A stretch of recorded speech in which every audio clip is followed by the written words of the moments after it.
Hello, everyone. Some people are still coming in, but let's not waste any more time and let's start with the last talk of today. It is my great pleasure to welcome Michael Ramscar here from the University of Tübingen. And Michael will tell us something about what we are actually doing or what we are working on. So, Michael, the floor is yours.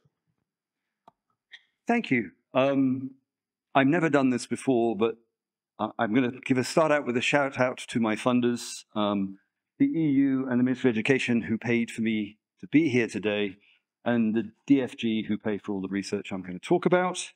And I'm going to get my thanks in early as well. I'm kind of describe quite a large program of work, and I'm not necessarily going to have time to mention all of these people that go through, but none of the things I'm going to talk about would be possible without their contributions, and none of them are responsible for all the stupid stuff I'm going to say. So this is AMLaP. It's a conference on language processing. And quite often when we talk about language processing, we kind of take things like what language is for granted. But I think I first gave a talk at AMLaP 20-odd years ago. And at least some of us have started to have doubts about the assumptions that we might have had about language 20-odd years ago.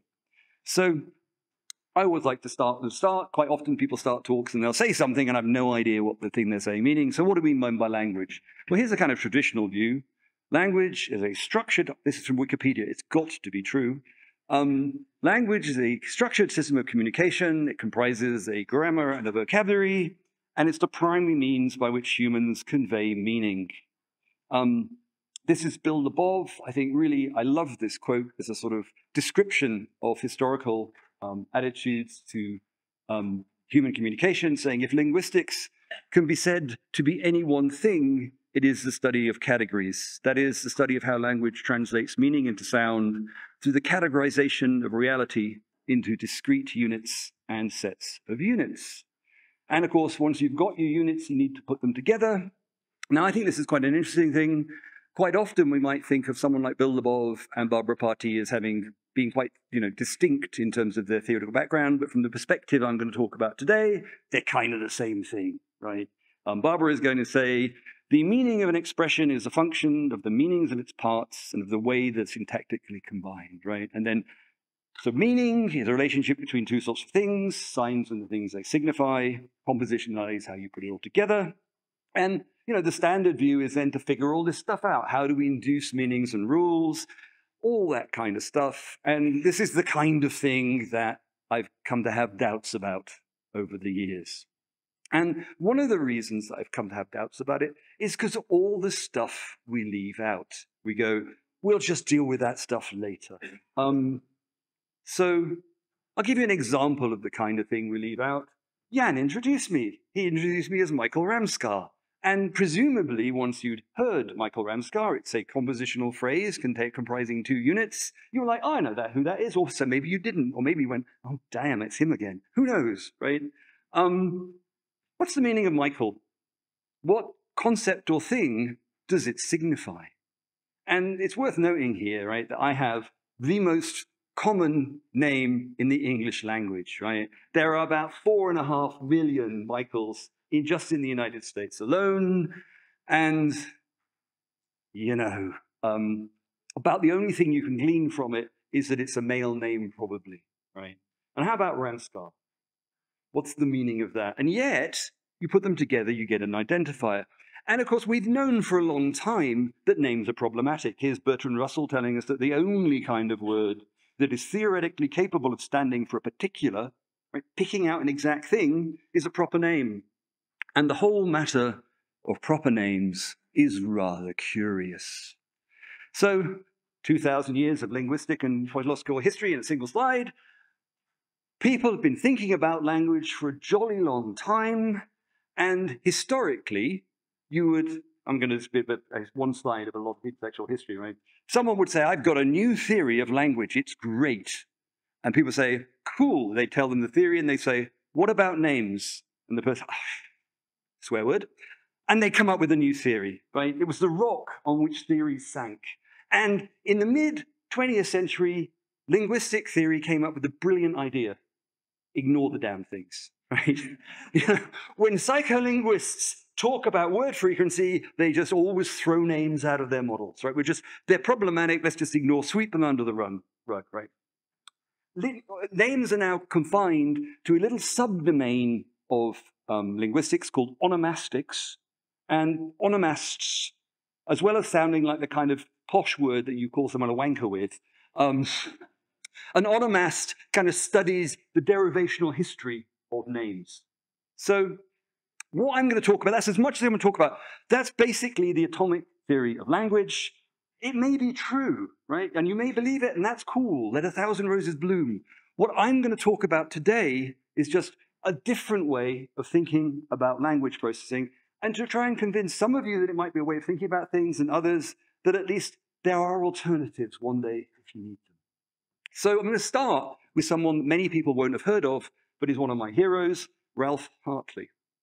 And I think this is one of the coolest ideas of the early 20th century. It's from a paper called The Transmission of Information, published in 1928.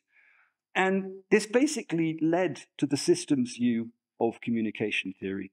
In the paper, Hartley defined information in signals, it said, is not determined by the symbols transmitted, but also by any symbols that could have been sent, but were not. So the idea is that information is not a property of atoms, but a property of distributions at any given choice point. And this is something I'm going to unpack continuously as I go through the talk.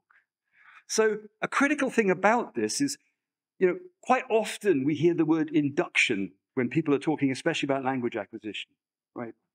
Information systems are deductive, they're discriminative. The goal of an information system is to reduce the uncertainty about a communicated signal, hopefully in optimal fashion, and the goal is to maximize channel use, I'll come back to this, while eliminating uncertainty. That is introduced by a noisy channel, sorry. And the thing that's interesting to me about this is I spent a lot of my time actually looking at learning and language learning rather than necessary processing at this high level I'm going to talk about today. And you may or may not realize this, but every mechanistic model of learning in the brain and cognitive sciences is discriminative. What models do is they seek to maximize the predictive value in the system of cues and outcomes that comprise the learner's environment, using prediction error and cue competition in order to incrementally increase the predictive value of information in the system about future events. So the kind of thing I'm going to describe today is thinking about language not as an atomic process, but as a systemic communicative process. The idea is that languages comprise shared systems that systematically help a speaker and a hearer to reduce the latter's uncertainty about the communicative intentions of the former. And what I'm going to say is that if that's true, then when we look at language, what we should expect to find, is that they've socially evolved to support and maximize the efficiency of the communicative process. And as you probably all know, right, information theoretic approaches to language have become a little bit hip of late. Lots of people, I'm not the only person that thinks this way, but what people often do when they talk about information theory and language is they emphasize the similarities between languages and information systems. What they tend not to grapple with are the really, really fundamental, important differences, right? The biggest of which is that when you define an information technology system, you define a source code which is shared by every sender and receiver in the system.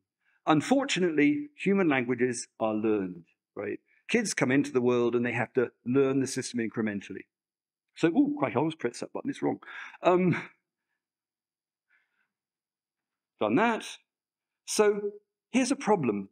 It's the distribution of items to be learned. And what I'm going to try and persuade you actually over at the time is it's not a problem, okay? So you're probably all familiar with Zip/Estup's law. You're familiar with Zip's law? I won't mention that Estup discovered it first. And anyway, what you tend to see when you look at a linguistic distribution, we have word frequency on the vertical axis and frequency rank on the horizontal axis. This is just the 1,000 most frequent words in the corpus of contemporary American English, about 1 billion words. And of course, that tail is going to go on and on and on, right?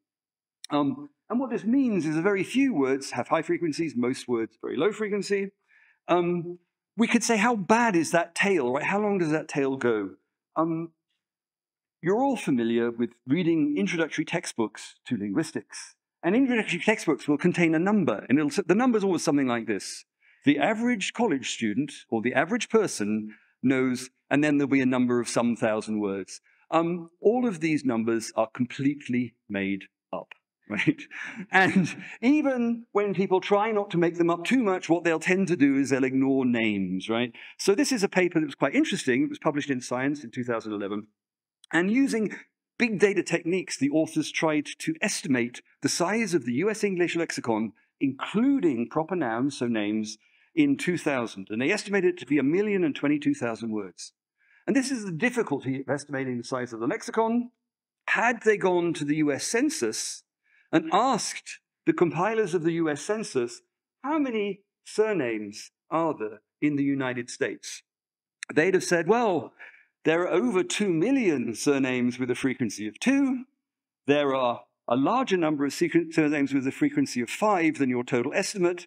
And when we look at individual surnames, there's anything up to 6 million. Now, a lot of those 6 million are going to be errors and optical character reading mistakes. But to give you an idea of the problem, and what I'm going to call this is the problem of unattested forms. When we're using linguistic codes, we constantly encounter things we've not seen before. So everybody in this room is familiar with the lexical decision task. Who thinks this is a word in American English? Who thinks it's not a word in American English? This is Andy Ying. Andy Ying was a colleague of mine at Stanford, and at one point he must have been running the colloquium because I used to get emails from him every week, right? And he's one of the founders of Google Brain. He's not exactly an obscure guy. When I was at Stanford, I was constantly reminded that Andy Ying's name, right? And then when I left, I never really heard it again, except occasionally I might see something about Google Brain, right? It's not just that words have different frequencies, but especially low-frequency words are incredibly bursty. And what this means, who in the room, by the way, has heard of burstiness and bursty? Who's not heard of it? I love the word bursty because it defines itself. People talk about stuff, and they talk about stuff in context. And what this means is if you look at a corpus frequency, then a corpus frequency essentially measures the background rate of a word, right? Its average probability. But because we talk about stuff, like, for instance, the burstiness of words, when someone's using a word in context, the probability that a low frequency word will reoccur can be hundreds of times its average probability, right? And that, dear reader, is burstiness. And without forcing the issue, I've used the word bursty naturally in explaining it to you. Isn't that wonderful? Isn't that a great word? Now, this makes for a real problem, right? Because people just don't randomly sample distributions. When they encounter low-frequency words, they ramp them up. And most of the low-frequency words they hardly ever encounter, right? So basically, the answer is language learning will never finish, right? You will constantly be learning new words for your entire life. So this means that the distribution of words guarantees that no speaker-hearer ever has access to the entire code, right? This is very different to an information system, and it means that language users will constantly encounter unattested forms.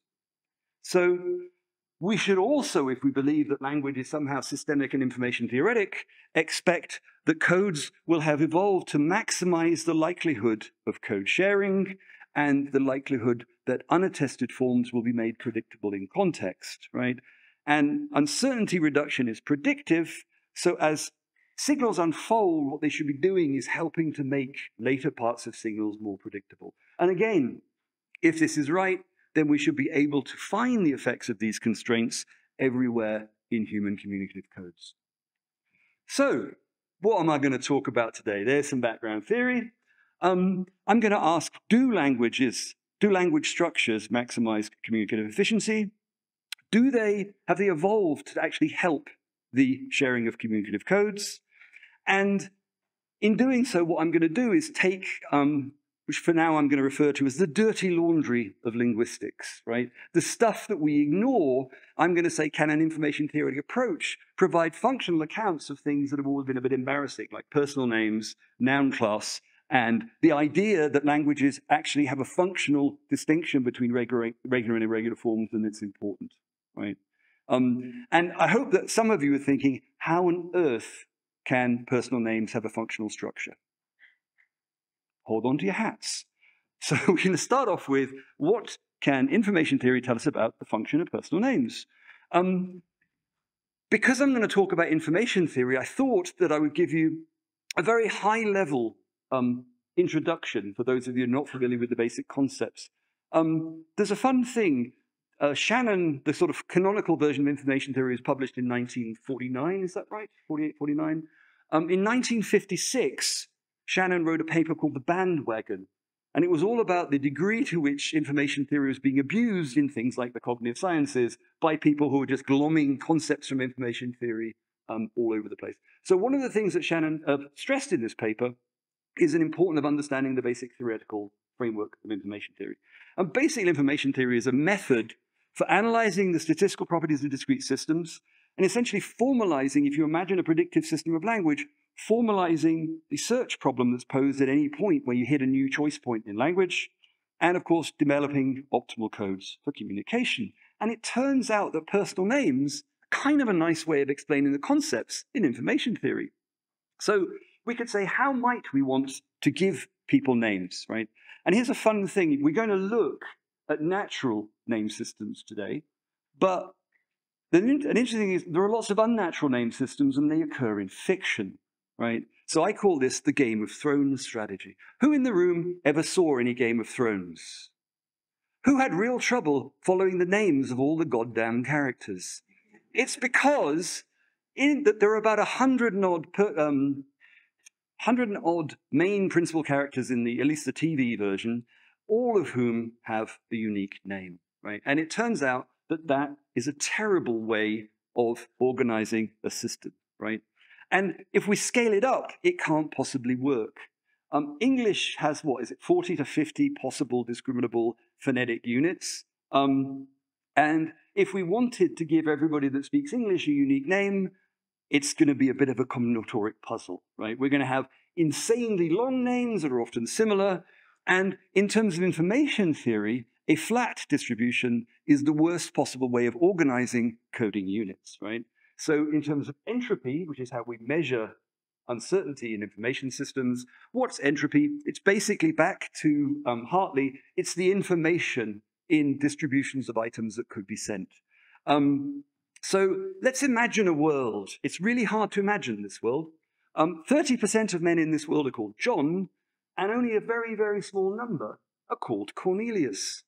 Then it stands to reason, right? If I'm referring to someone at a party and I say, do you know Cornelius? You're getting some information, right? It's quite likely you only know one Cornelius. If I say, do you know John? It's less informative.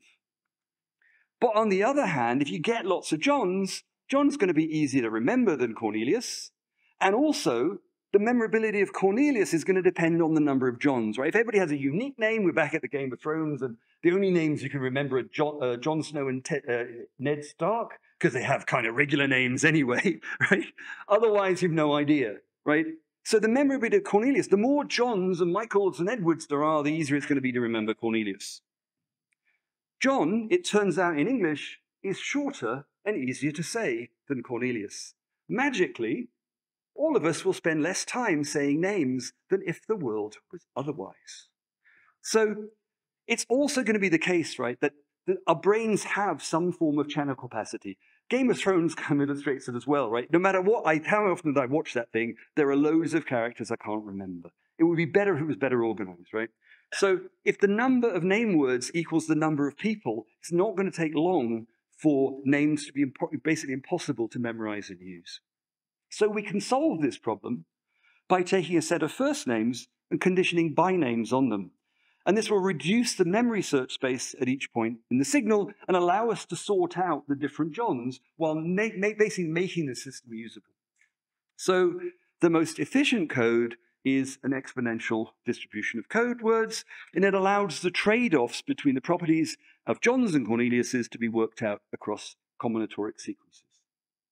The least efficient code is the Games of Thrones strategy, right? Give everybody an equiprobable token, and it's just not going to work very well. We're going to get none of the benefits that I described for skewed distribution. It's also going to be the case and this is kind of an interesting one, that we'd like to keep our code relatively compressed. We don't want to have just a crazy ambiguous code. So imagine that we would decide to take a small set of first names and then condition existing vocabulary items on them, rendering their semantics opaque. So for instance, my name, Michael Ramscar, Michael is it just means name, right? And Ramscar is actually a place name. It's a forgotten place name in Yorkshire. So it was an existing vocabulary item that we just used to condition and discriminate people from Ramscar from other places. And if we do this, then by having names like Bill Green and Jim Hill, we can generate loads and loads of combinatoric identifiers while keeping the lexicon relatively compressed as compared to if we invented bazillions and billions of names. So here's a cool thing. Here's an example. In the words Hong, Goch, Roth, and I'm sorry, I'm going to butcher this, native Czech speakers. Jan, what is it? Javrany, are often used as bynames in Mandarin, Welsh, German, and Czech, respectively. Does anybody know the common thing they have? They're all words for red, right? So, from that little introduction, we've kind of talked a little bit about the property of name systems in explaining all of the basic concepts that we're trying to capture in an information system. And superficially, at least, it looks like names look a little bit like an information system. So here's an example of a combinatoric name that's really kind of a nice information system. Westerners are often amused by the fact that in Korea, about 50% of people, perhaps even more, have just 6 first names, like Kim, Lee, and Park. But what this means, this is actually, I don't speak Korean. If someone does speak Korean, I apologize in advance. I'm going to pronounce this name, and it's going to be awful. But this is a physicist called Baek-sung Ki, I think. Close, maybe not. And she's a physicist that studies names. And the first name, Baek, is her first name. And it comes from a very small set of first names in the population. As I just said, about 50% of people have just 6 names. Sung is a generational name, and this comes from a larger set of names, but of course it's conditioned on the first name, so it becomes a sort of search tree, and then Ki is her given name, and actually most given names in Korean are existing vocabulary items, right? So in theory, at least, this distributive structure should allow information at the choice points across the name to be kept relatively constant as the name is processed. So our names, information systems. Now let's get this all empirical. I'll give a shout out to Sahan Chen, Richard Futrell, and Karl Marwold, who've worked with me on this project. And we're going to start with an empirical observation. It's long been noticed that actually the empirical distributions of Chinese and Korean names are exponentially distributed. And as I explained earlier, that's a nice way of organizing code words in an information system. So what I'm going to show you now are data from the 2000 Korean census, and on the vertical axis we've got the log name frequency and the frequency rank not log transformed on the horizontal axis, which means a straight line is going to be an exponential on this plot. And this is the distribution of Korean names in the 2000 census. There's a fun part of this actually. You can see that at the top of the distribution there's a deviation from my straight line, yeah? It turns out that apart from the 6 most frequent names, all of the records here are empirical. But with the 6 most frequent names, the census decided to estimate not only, based on empirical data, the South Korean distribution, but also to estimate the frequencies in North Korea as well, right? So this is a kind of blending of 2 empirical distributions based on a theory, but as you can see, it's pretty damn exponential. So I wondered, is it the case that this is a general property of names in the East Asian cultural sphere? So a timeout briefly. When I give talks like this, and I get very rarely, this has been a side project for me for a long time, people often come up to me after and say, you should try doing this, you should try doing this. And here's a thing about name data. So the paper with my colleagues here has been under review for about 5 years. It was accepted a year ago. It's still not been published. And what we've been spending our entire time doing is jumping through hoops to prove that our data is legit, right? Because, riddle me this, how do you anonymize name data? So, in order to sort of make an estimate of name data in Vietnam, it turns out, of course, that a ridiculously high percentage of Vietnamese Americans in the 2000 census were born in Vietnam and then migrated to the United States after the Vietnam War. So, you know, it is ridiculous. It's like 75, 80%.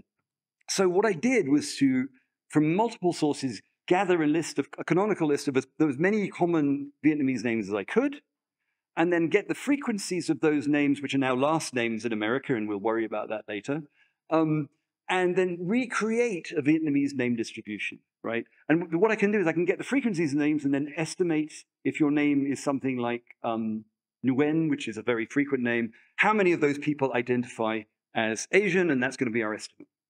So what I'm going to show you now is a log normalized frequency comparison between Korean and Vietnamese. And what we'd like to see is a nice straight line showing it's the same distribution.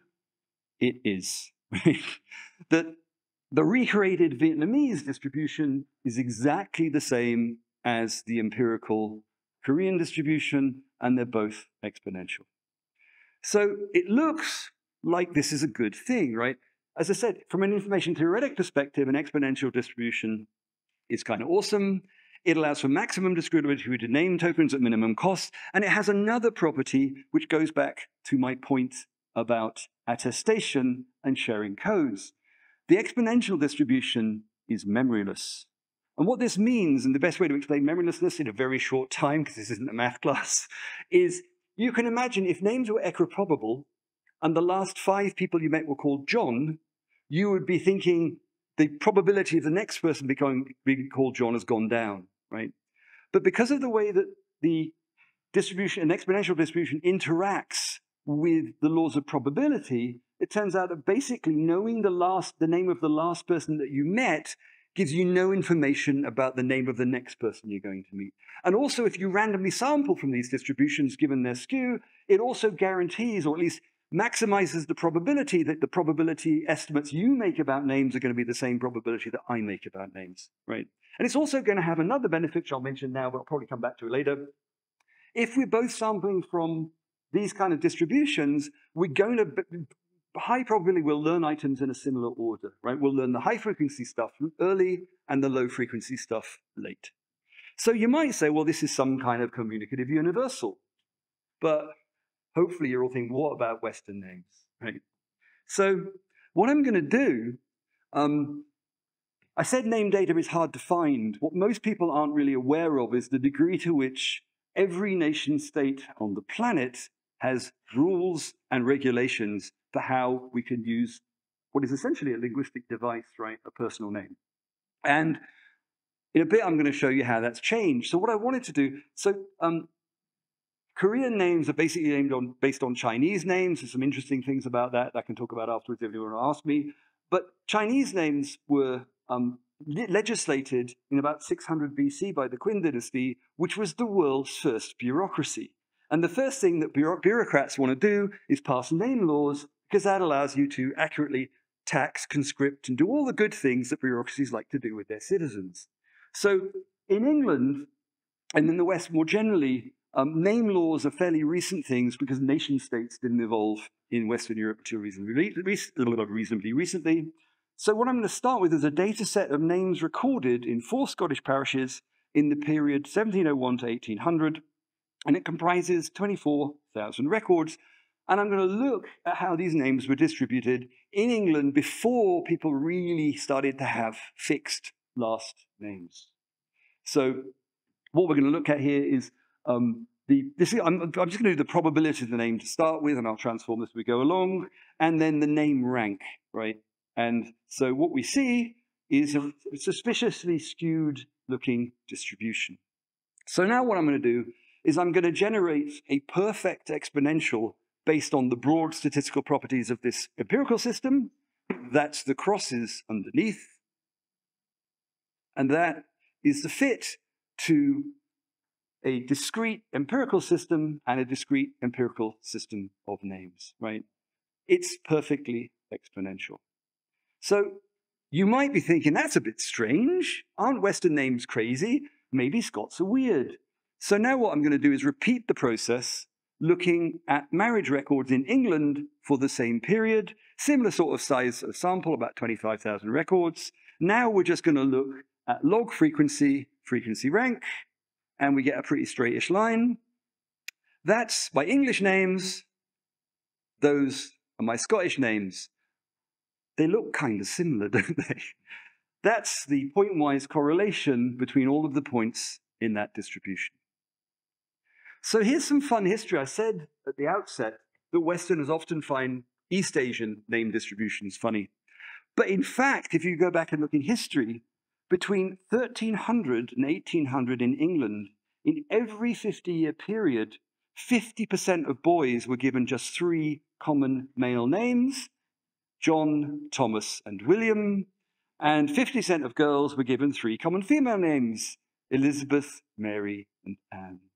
And this meant that the most frequent 20 names, male and female combined, covered over 80% of the population. So essentially, modern Korean names and historical English names from an information theoretic perspective are the same system. So here's another way of looking at this. This is the entropy on the top line, and you can see it's 4.5 bits in Korea, a bit over that in Scotland, and somewhere in between in Northumberland. Now, if you raise, most people probably find if I say it has an entropy of 4.6 bits, you're like, I have no idea what that means, Ramscar, right?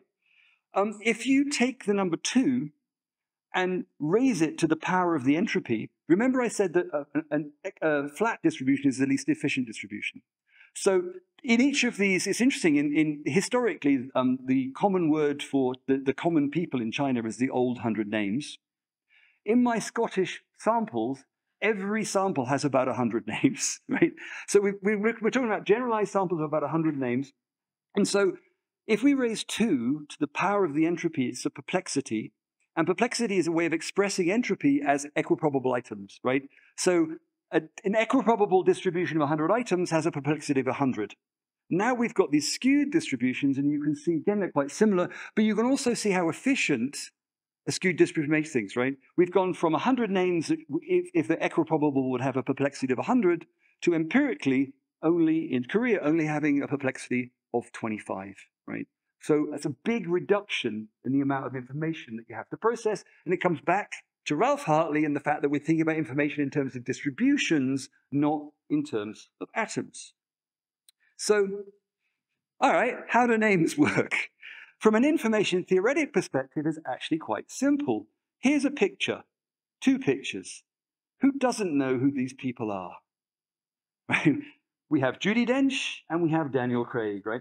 And here's a really cool thing about human beings. It's 2 things, really. One is we've evolved faces that are reliably discriminable from one another's, right? I have quite terrible facial recognition skills, which apparently is a sort of thing that comes with the male genome, and still I do okay most of the time, but I do a lot of this sometimes. And the reason that we can do this is we've also evolved a fusiform gyrus, and that allows us to make these kind of consistent low-level discriminations to pick out one face rather than another.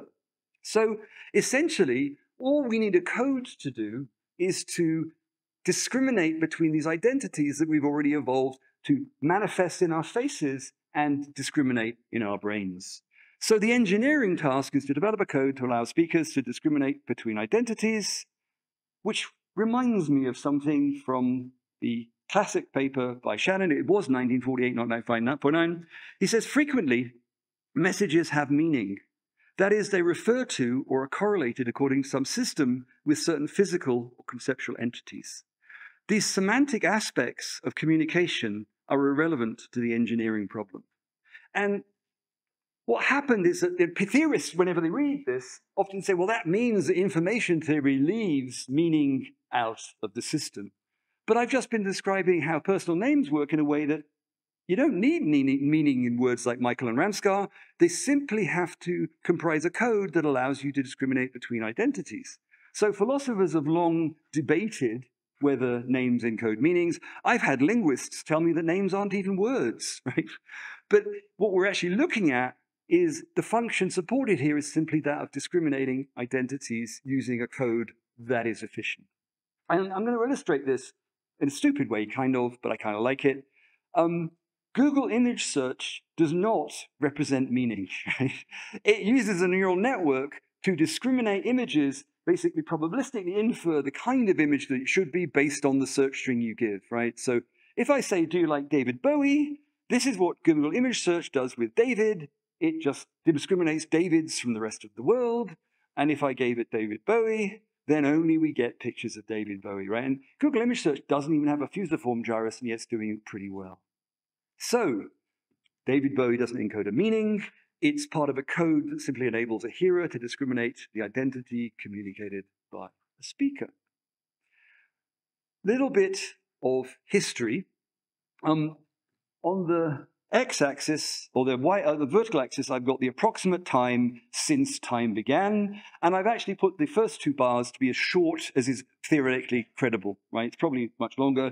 We've got the onset of people, how long we've been speaking language, the invention of writing, the first written lexicon, mass literacy, Sinosphere name laws, which is say were invented about 600 BC, and Western name laws. And given that we evolved our discriminable faces, it's quite likely that for a long time we've been using name codes to pick out conspecifics because we're a social kind of species. So I'm now going to show you what happens when governments get involved in legislating name codes. So again, I said something about name data. You'll see that quite often I'm going to rely on places that are a bit obscure. This is going to be Finnish name data. I showed data from Scotland and from Northern England. And Finland and Scotland and Northern England have a sort of happy history in the terms that they're peripheral places that people don't march through on their way to other places, right? There's an awful lot of parts of the world where they don't have that benefit and records aren't as good. So we're going to use this. And there's an interesting thing about the history of Finnish names in that the fashion and the regulation to legislate to have people to have, or, a lot of these things start out not with name legislation, but the adoption of laws where you wanted to fix names for titles and things, et cetera, started from east to west. So what we're going to look at here is this is actually a geographic representation of parishes in Finland. And blue means that we don't have many fixed last names. So in other words, and historically in the West, last names are very flexible. It's why you have people called Michael Ramscar, right? Because my ancestors were from Ramscar, and that was the reasonable thing. Had they been from somewhere else, I'd be called Michael, I don't know, Edinburgh. Had my ancestor been a blacksmith, I might be called Michael Smith, et cetera, right? And people's names would change over time and whatever. But for various reasons in the West, we started to codify last names. And if you fix in a combinatoric system the information in last names, it can only go one way, right? You've got to increase the information in first names. So first we're going to look, this is up to 1730, and what you've got is the distribution. So blue is not many fixed names, red is more. We then do 1730 to 1790, you can see the red spreading across Finland. Go 1780 to 1830, the red spreads more. 1830 to 1880, it's getting really red. And finally, everybody has fixed last names. And I actually want to give a shout out. This is joint work that I'm talking about, but actually most of this was done by Carl Marwold, so I'm very much reporting someone else's cleverness. But you can see, so this is the spread from east to west of fixed last names. Now what we're going to look at is the entropy in the set of first names in each of these parishes. So it's going to go from a cold color, sort of blue, white, to red. As we get warmer, the entropy in the system is going up. And if I just do the same transformation, you can see it getting warmer and warmer and warmer until in the modern age, we have much, much higher entropy distributions of first names, right? So the theory would be if you want to expand the number of people in the system that's going to have to do this, the empirical reality is the same. Now, you might be thinking, but clearly modern name diversity means that, we're all free now. This kind of thing doesn't really drive us. So what I'm now going to show you is birth rate, get it together, Ramscar. Social security registrations in the state of Delaware between 1910 and 2010. And what I'm going to do is plot on the vertical axis the size of the population of Delaware, and I'm going to plot the correlation between that and the number of names that people used in Delaware. We're so free that all that variance is explained by a single predictor. But I want to say, I'm not going to get into this too much because I've got many more topics to cover. But here is another way of looking at that data. Now we're going to look at, we've introduced perplexity. It's a linear measure of information, which is nice. And now I'm actually going to relate the information in distributions of names. And I'm going to relate it again to population size. And I'm also going to divide the information into male and female names. And I'm going to point out that in the Scottish and English distributions that I showed you early, inflect your words, the distributions I showed you earlier, the information in male and female first names was identical, right? So this is what it looks like now in Delaware. And you can see two things, that there really is a systematic relationship between the information in first names and the number of people who need names, and also that female name entropy, or perplexity in this case, is increasing dramatically faster than male name entropy. And if anyone wants to ask me about this, I'll speculate wildly afterwards. So let's get back to our point, which is language processing. What's the function of the system we're looking at? Well, let's go back to these distributions. Obviously, these are linear plots, but what they mean, if we've got this exponential decrease, is 80% of people have just one of 20 names in all these systems. If the function of names is discriminant identities, why give 80% of people one of 20 first names? Well, to answer this question, we need to think about how these names work in a communication system. So I said my name is really uninformative, but anybody hearing it is certain when you hear Michael, hello, I'd like you to meet Michael, or do you know Michael? You're hearing a name, right? It's also pretty certain it's a male name, and it readily discriminates Michaels from everybody else in the population. If you then hear Michael Ramscar, you're pretty sure, unless you know my cousin, long story, I'll talk about that afterwards if you want, that it also discriminates me. So we can even think of first names as being more grammatical and last names as being more semantic, right? So if someone says, do you know Michael Ramscar? The Michael conveys it's a name. And even if you don't know me, so if you say, do you know Michael, I've just made this word up, Zibicki, then back to partial attestation, you know that this is referring to an identity. It's part of a name code because you know that Michael is a name, and therefore you're going to infer that there is an identity that corresponds to this person. And in fact, although this is an unattested form, you know how it fits into the grammar, which is nice, right, when we were talking about earlier. On the other hand, if we make it a bit crazier, then unless you know me, and that's probabilistic much less likely, you're going to know this as a name. And then if we say this, and I'm not going to try to pronounce these words, do you know that? Well, I don't know. Is it a province in Uzbekistan, a martial art, a person? You have no idea, really, what the referent is. So the grammatical function of name distributions, first name distributions, is really simple. Give 80% of people a very small number of names, and it's going to be easy to learn, it's going to be easy to process, and it's going to allow names to do their grammatical function. And it's also going to allow them to provide information that reduces uncertainty about unattested forms to a tremendous degree, right? We can all think of quite a decent number of names where if you know, do you know Anne X? Then you know that Anne is a no. Well, actually, Anne's a terrible choice, right? Because it could have been a... but you get the point. All right. So at this point, I hope you're thinking, yeah, but we always knew names were weird. What about the rest of language?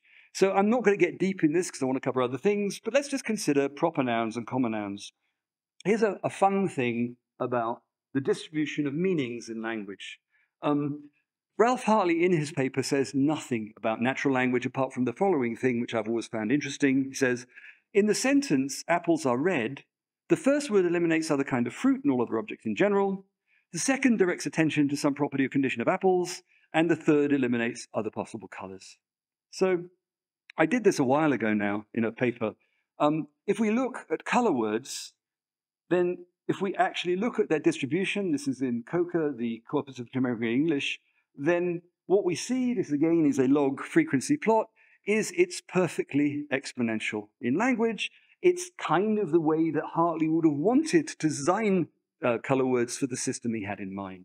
Now, I was thinking about this the other day when I was thinking about doing this talk, and I thought, why not go for it? So this morning, I actually calculated the distribution of fruits in contemporary English. This is a whole bunch of common fruits that people eat, and that is their distribution in American English.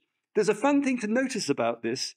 When you see this kind of log linear plot as a representation of an exponential distribution, you think about its information.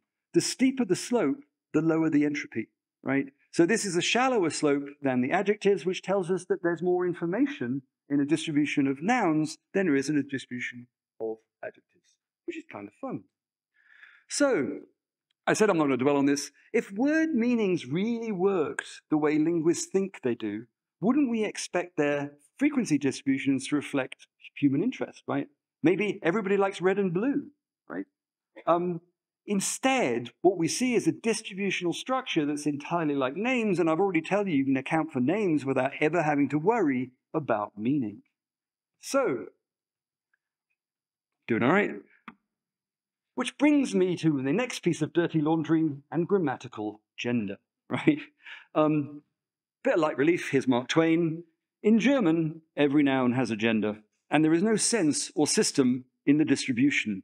So the gender of each must be learned separately and by heart. There is no other way. To do this, one has to have a memory like a memorandum book.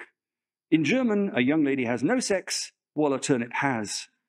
Think what overwrought reverence that shows for the turnip, and what callous disrespect for the girl. Gretchen? Wilhelm, where is the turnip? Wilhelm, she has gone to the kitchen. Gretchen, where is the beautiful and accomplished English maiden? It has gone to the opera. Why would you call it a turnip? She, for those of you that are into phonology, the inventor of the phoneme is our old buddy, Jan Barouin de Courtenay. He described gender as a deformity. He thought it was a historical accident responsible for a range of human afflictions, including nightmares, pathological behavior, erotic and religious delusions, and sadism. And hilariously, he associated the presence of gender in Indo-European languages and Semitic languages with the cruelty and acts of savagery committed by their speakers. Not very kind. The interesting thing, of course, and I hope some of you saw Amelia's talk this afternoon because it allowed me to race through this bit, is if one takes an information theoretic perspective towards language, then the increase in information that we see with nouns is a problem that, if my story is true, that languages are trying to smooth communication and make language learnable, ought to have solved. And an obvious way of solving the problem is grammatical gender, right? Nouns are the least predictable part of speech. If you look in a typical corpus, then some 60% of your word types are going to be nouns. Remember, this is a corpus that doesn't contain names. It's sublex because psycholinguists don't do names. But we also know that that long tail of language is mainly going to be nouns and names, and we'd like to make them more predictable. So a functional role for gender is the management of uncertainty in a predictive system. If I say in English, yesterday I was at the market, then the is going to be the locus of the peak uncertainty when I'm speaking, and all work by Herb Clark and Tom Wasso shows that most disfluencies in English happen at the occurrence of a noun. Consider if I'm speaking my appalling German. Then I can say, gestern war ich auf dem Markt. And because I've got an article that's marked and other nouns are conditioned on that, you've got more information, right? You've narrowed the search space. So this is old work. I'm just going to review it. But essentially, we've looked at German as compared to English, looking at large corpora. And both German and English have articles and prenominal adjectives. German has way more articles because they mark things like case and gender. English just has the and an. So German articles, you might be unsurprised, I mean, almost by definition, are more informative than English. But the flip side is that English adjectives are more informative than German. And I'm just to illustrate a little bit of the background of this system, I'll give you my favorite example. So in German, most drinks are masculine or feminine, apart from the words for drink, beer, and water, which are das. I am a native English speaker. Can I have another native English speaker from the audience? I go to the refrigerator, right? And I say, would you like a nice cold Beer? Glass of water? Drink? Not much else, right? If I say, would you like a nice cold piece of cheese, that sounds weird, doesn't it? Right? You might say nice cold Coke, but I don't drink Coke, so I don't know. Right? The point being is, in English, we're giving this extra information to adjectives that you're getting for free in the German grammatical sense. And this is essentially what all these things show, right? So it also turns out that German noun class is not completely random, right? Because you wouldn't expect it to be if people could use it, because people are constantly running into unattested forms, and they have to be able to predict unattested forms. So what you see is for higher frequency nouns in German, the likelihood of co-occurrence tends to predict gender difference. Whereas for lower frequency nouns, gender similarity is actually predicted by semantics. And remember that the vast majority of nouns by type are low frequency, even if the vast majority by token quite often are fairly high frequency. So here's kind of how it works. I'm showing this in English because I'm speaking in English, but I'm translating to German. I think this is actually a brilliant piece of language design. Well done, Germans. Knife, fork, and spoon are high frequency. They clearly appear a lot in similar contexts. They are in different gender classes. Pot, cauldron, and kettle, on the other hand, are low frequency. And lo and behold, they're predictable from their similar semantics. And interestingly enough, they also have a kind of semantic relationship with spoon, which is the kind of thing you use to manipulate liquids. So this is cool because it's also the case that studies of corpora have shown that high and low frequency words pose different challenges to users, right? Compared to low frequency words, high frequency words tend to be more contextually promiscuous. They appear in more contexts. They're more semantically similar to other words. They're more denser phonological neighborhoods. And they're likely to appear in sparser, less distinctive semantic contexts. I always try and give this example. It never works, but to try and illustrate the kind of thing, you're walking out of work on a Friday, and out of nowhere, you say to your colleague, hey, fancy a pina colada? They're more likely to say what than yes or no, right? But if you say, hey, do you fancy a drink? Then you'll say, yeah, no. And you could even say things like, hey, I feel like a drink. Let's be exotic. Let's have a pina colada. And now you put it in a more rich context. And people seem to know this, and it's reflected in corpora, right? So high frequency items are less disambiguated by context and more confusable with other items. Low frequency words are rare or absent in child-directed speech. They're not acquired until late, if ever, and they're not necessarily familiar to the end. These are going to be your unattested forms. They have to be more predictable, and German does it. So in other words, what the German gender system does, it makes higher frequency forms more informative and lower frequency forms predictable, which we could think about in more general linguistic terms. High frequency forms are arbitrary and irregular. Low frequency forms are more predictable and regular, right? Gender suddenly starts to look like any other morphological linguistic system you ever thought about. So that's going to naturally to why on earth the languages contain regular and irregular forms. Why have regular forms to make unattested forms more predictable? Why have irregular forms? Because irregular forms are going to mark things more strongly, and that's going to make communicative contrasts easier to learn and transmit across the system. So I'm going to skip through some bits, right? And show you some examples from previous work of mine of how this works and get on some new stuff. So there's an old debate, I hope most people's heads start to nod at this point, right? The past tense debate. Years ago, a connectionist model of the past tense was made by Ramscar McClelland. It was trained on forms like go, wet, and rats, rats. It learned to transform a base form into an elected form. It simulated U-shaped learning, and it provoked a debate that gave people jobs for basically 30-odd years, right? And here's the basic point about that debate. The way that you train the model is to imagine that mothers sit there with their kids going, go, when, walk, walk, go, when, walk, walk. Rat, rats, mouse, mice, rat, rats, mouse, mice, right?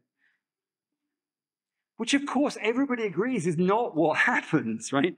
You learn language in context. And so if we're thinking about trying to map a system of language onto the world, then what we basically have to wonder is, how do you figure out what it is about the world that's predictive of a single thing? So this is an old model that we built 10 odd years ago now. I'm trying to learn the cues to mouse. and I'm trying to learn the cues to mice, right? And when you come to the cues to mice, I mean, it could just be stuff, right? But that's not going to be very useful. You're going to generate a lot of error if your prediction is that the cue to mice is stuff. It could be multiple items, but of course, most multiple items aren't mice, they're other things. It could be mousiness, but that's going to be confusable with a mouse. So it really is very specific, the cues to mice. You've got to have multiple mice items, right? And this compares to regulars, where actually just having plurality in English is going to be predictive of the idea that you mark plurality with a sibilant at the end of the form. So what you get in this sort of system is that you get more you have to get more discrimination for suppletive forms like mouse and mice than you do for regular form like rat and rats, because that sibilant can be predicted by the general properties of the overall distribution. And the cool thing is that the model, making those assumptions, not only simulated U-shaped learning, it also predicted unseen events about how you could actually train kids on regulars, they generate error, and it would cause them to over-regularize less, etc. And the critical point is this point that regular forms are not discriminated, right? That there's a lot of sort of generality left in the representation of regulars that means that the model can generate, productive regular forms, right? Essentially, the idea that plurality is enough to infer that in English you'll have a sibilant at the end of a word marking plurality is enough in the model. So what I want to finish by, because I know I've not that much time left, is to scale this up and think about how all this stuff interacts when you're really learning to use a system. And in the system, of course, we want to have some notion of syntax or constructions. So the idea is that word marking and suppletion can serve as not only as a mechanism to screw up words, but also you can also use word order to discriminate things. And this is where I'm going to go for the rest of the talk, because what I want to think about in terms of learning syntax is why do languages often use different forms to mark the same information within the same construction.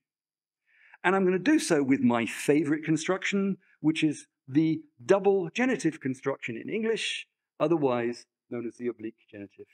So I, Ramscar, have a friend called Liz. Who's Liz again? Liz is a friend of Ramscar. Who thinks that's acceptable in English? Liz is a friend of Ramscar's. Who thinks that's acceptable? Liz is Ramscar's friend. They all cop out, right? It's one of the more obscure aspects of English, and it's called the double genitive because it marks possession twice, right? You use the preposition of, friend of, and the possessive form, Ramscar's, right? So although A is less grammatical, friend of Ramscar versus friend of Ramscar's, even native speakers, even adult native speakers, get really damn confused, right?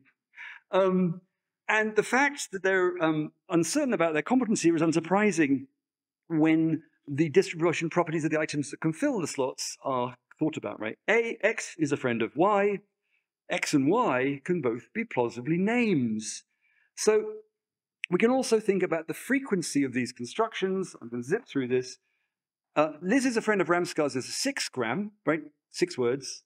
Liz is Ramscar's friend as a 4 gram. I want to just give you an idea of the kind of evidence we get of specific forms in language when we're learning. What this is, the blue here, this is a representation of sampling from the British National Corpus, which is 100 million words. And blue is the percentage of 4 grams, strings of 4 words, that occur once, right? And if you're looking for data on 4 grams, what it's telling you is you don't get much data on specific forms. Does that make sense to people? This is now 5 grams. And then we're now getting to a stage where 95% of the 5 grams in a 100 million word corpus are unique. And now we've got 6 grams. This is a friend of Ramscar's. And you can basically see, even in 100 million words of sampling the data, you're not getting much evidence about specific forms, right? So if things are obscure, they're going to be hard to learn. In 1 billion words, I looked at the frequency of forms of the kind of Liz is a friend of Ramscar's versus Liz is Ramscar's friend. But I'm also now looking at things like Liz is a colleague of Ramscar's, Liz is Ramscar's colleague, etc., etc. And you can see that this double genitive form is incredibly rare. There are 550 instances of, even thinking about this more flexibly within 1 billion words, right? Whereas there are 160,000 words, 160,000 examples in the corpus. So it gets worse, of course. I said that the fillers here can be names, right? This is probably the most promiscuous, to the extent that it's used, the least predictable. You're going to have a name at one end and a name at the other, right? And these are the least predictable part of language. It's a mess, right? But here, coming over the hill like the cavalry is something good. Elizabeth is a friend of me. Who thinks that's acceptable? Elizabeth is a friend of mine. See, these pronouns are suppletive, right? So whereas you had trouble with the regular forms, with the nice suppletive irregular forms, it's marked the contrast. I mean, you know, obviously this is something even people who are non-native speakers, right, are pretty comfortable with, that mine is much better than me, yes? So the correct option E, mine, turns out to be the most frequent form of the double genitive form. And as I say, it contains the suppletive form mine. In fact, this is quite fun. This is the frequency distribution of the double genitive. You can see that Elizabeth is a friend of mine and Elizabeth is a friend of his are the most frequent forms of double genitive. Of course, mine and his are fully suppletive pronouns. They slap you round the head on exactly what they're marking in terms of possession. We then have Elizabeth is a friend of yours, Elizabeth is a friend of ours, and Elizabeth is a friend of hers, all of which are quasi-regular, right? We take a semi-suppletive form and we mark it with the regular form of the possessive, which means that now, and this was exactly how this would develop in that model of the past tense I showed you, it's going to learn to generate to things like Elizabeth is a friend of my father's, which is actually in a corpus, and Elizabeth is a friend of Michael's, and Elizabeth is a friend of Ramscar's, none of which are attested in 100 billion words of English, right?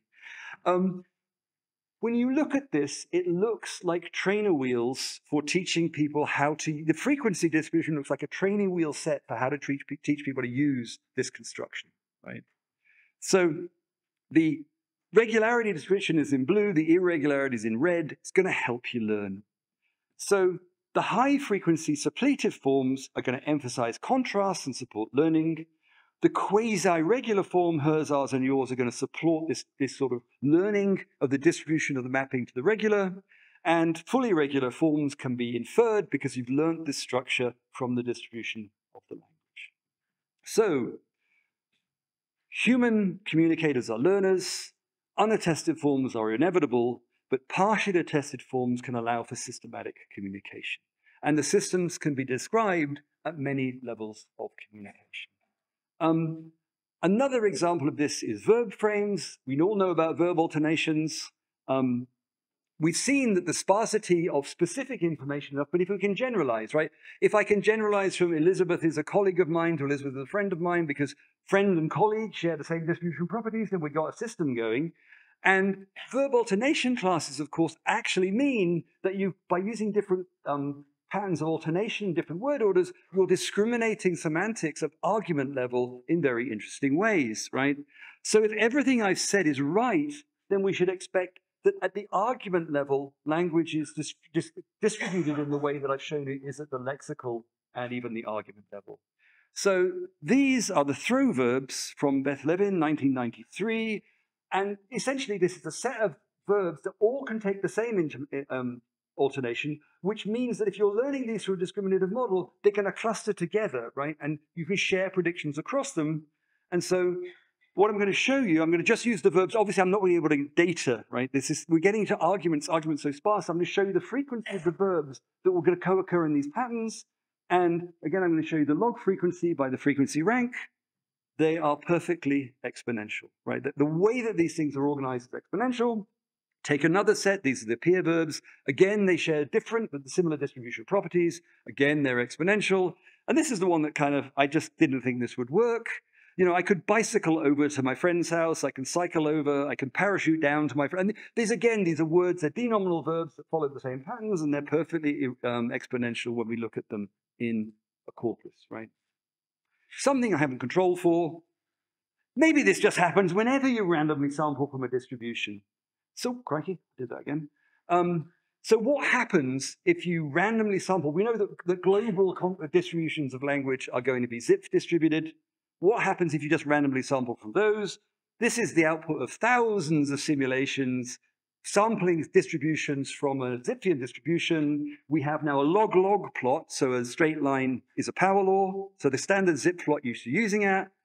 If you randomly sample from a Zipfian distribution, you always get a Zipfian distribution, right? There's something about taking these distributions that are structured for communication that suddenly you get exponentials. So all this raises the question of what's the right grain size, and essentially what I would say is that's kind of an ill-posed question, right? We're constantly learning at multiple levels of abstraction. In Milan, I did work years ago showing that kids seem to learn grammatical gender systems because they learn initially the article and the noun as a unit that then only is later discriminated, right? And so a lot of things that are sort of problems, I know I'm skipping fast, so I want to wind up now, from standard approaches actually kind of become benefits from a discriminative information theoretic perspective.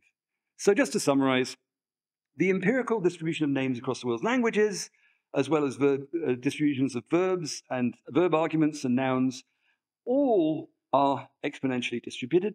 These distributions provide optimal support for a communication system in which signals are used to discriminatively reduce semantic uncertainty at various levels of abstraction. And I've tried to show you how all these systems also support the prediction of unattested forms. So what is language processing? Human communication is a discriminative process. It's systemic, or systematic, not atomic. Singles may contain combinatorial elements, but they'll do so like at argument structures, right, at multiple levels of description. People in linguistics constantly talk about form-meaning pairings. As far as I'm concerned, it's a descriptive convenience at best. What people learn is to map a communicative system onto their world and their goals. So the learner's goal is to learn to use the system. We know, given that the way that we learn and we're learning a system, that system is going to be constantly subject to change. But it turns out that all of the things I've been talking about distributionally will support, in fact, sort of self-similarity across people's representations because of the way that they're organized, right? And critically, when we think about processing, I think it's much better thought of in terms of information processing terms than atomic terms. I'll not do that. It's basically, how do you translate nice cold beer into German? It may well be there's no fact to the matter. There's clearly a lot of this to be worked out. But I want to leave, I have now rambled at you for the best part of an hour. I wanted to leave you guys with a question from me. This is AMLaP, right? It's a conference on language processing.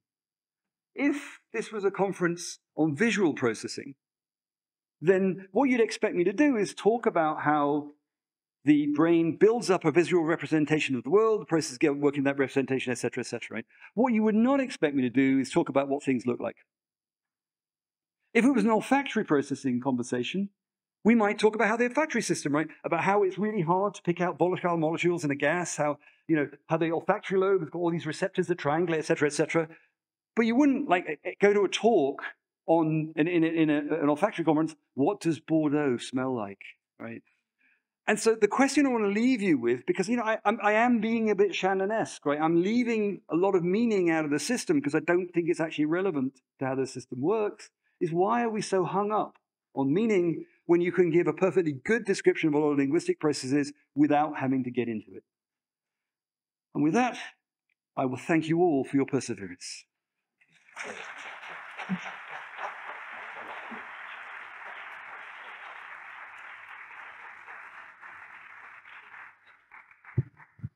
Thank you very much. We are a bit late, but let's have 2 questions.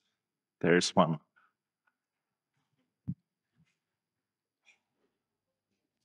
Thank you very much for the inspiring talk. But I'm wondering, when we are talking about the information which is carried by the linguistic unit, I can think of 2 approaches. Like, let's take your example with gender in German. We have 3 genders, right? In Spanish, we have 2 genders. So going from the perspective of the system, we can say that German system is more informative than Spanish system because you narrow your search more than in Spanish. But we can. Can I just? Yeah. I wouldn't want to say that. No. I mean, there's a number of reasons. You know, when you take a noun phrases always occur in context, right? If you'd seen Amelia's talk earlier, she gave the example of Italian. When you're thinking about conditioning, then even when we just look at Italian words aren't just marked for gender, they're marked for number, right? You have a different article. And so the information is all of these things. Now, it's also the case, take German, that it's not just marking gender, it's also marking case. So it's also going to be the case that nouns are appearing in different constructions because different cases have different constructions, right? So, you know, at a certain point, you have to step back from just, this is kind of part of my point, you have to study the system. If you try and generalize between two different systems, hence also the example of English, then you're going to get into trouble, right? Because different languages are going to solve the same problems in subtly different ways. Yeah, thank you very much. Did that answer your question? Well, actually, I didn't finish my question, but you answered it. Okay. Thank you. One more. Was that one more? Why was a name as long as Elizabeth among the three most? Oh. So you mentioned that one of the three most used names in Northumbria was for girls was Elizabeth, and I was very puzzled because it's very long. So is Michael. I didn't hear. I said so. Oh, I should go here. So is Michael, right? And that Michael is now the most frequent. Yeah, but the three names you mentioned were very short. The other one of the things to bear in mind, right? Obviously, I'm simplifying certain things. Register. Almost no one that is called Elizabeth is ever called Elizabeth unless they're in trouble with their parents. Right? Otherwise, they're called Liz or Beth or Lizzie or etc. Right? I have an interesting thing with this. My name is Michael. I was interested with Michael. I mentioned that I have a cousin who was named almost exactly the same time as myself, right? And I made that point about the way that people think that they're being free and liberal, but in fact they seem to be governed by distributions. My aunt and uncle and my parents were naming a son at pretty much the same time. They both had the name Ramscar as a last name, and creatively they selected from the distribution the identical name Michael, right? Because they were free and liberal. I have always been called in my family Mick, and he has always been called Mike, right? So it's a long name shortened. The interesting thing for me is that Mick is an Irish form of Mike, and it's too long a story to explain. I almost always get called Mike by people, which is fine unless I'm in the family context, and then it's very confusing, right? So with different registers, so the same is true of William and Thomas, right? Most Williams are called Will or Bill. Most Thomases are called Tom or Tommy or something, right?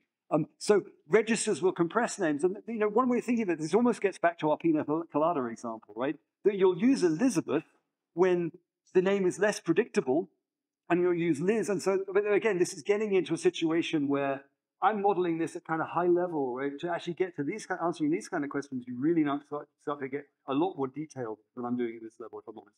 Does that answer your question? Thank you very much again.